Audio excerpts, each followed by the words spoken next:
In this video, I'm going to show you how you can easily show or hide Safari app on an iPhone or iPad. Be sure to watch the video to the very end so you don't make any mistakes.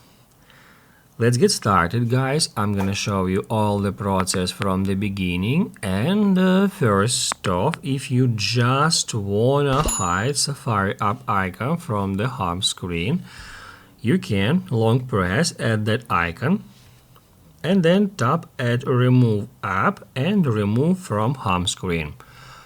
What that will do, that will remove app icon from the home screen. However, Safari app is still available and we are able to find it via search. We can just search for Safari, and then in that way we can open up the Safari, and also in that case we are able to find Safari in the app library.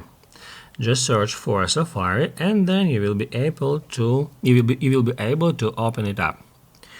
However, if you would like to make it impossible to open up Safari on your device, you can easily do so.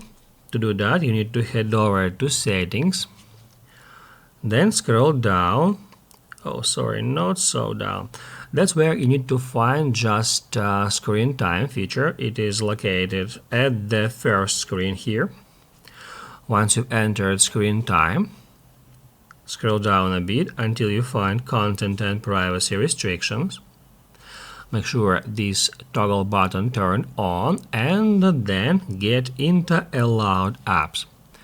Make sure that if screen time passcode has been set on your device on that step, it will ask you to enter it to continue to allowed apps.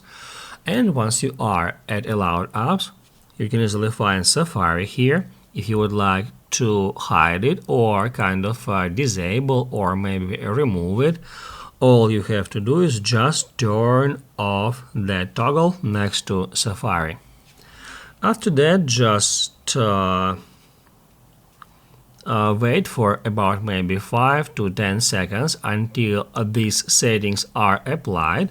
And after that, if you try to search for Safari, you won't be able to find it via search and also via search by app library here. So now, as long as Safari turned on, we are not able to use that application. Basically, that's how you can easily hide it or delete or remove or disable. And then in the same way, if we go back to allowed apps, we can activate it again. Once you've done that, wait for a couple of seconds again until a Safari app icon appears on the home screen. And after that, you will be able to use it as before. If this video was helpful for you, don't forget to hit the like button.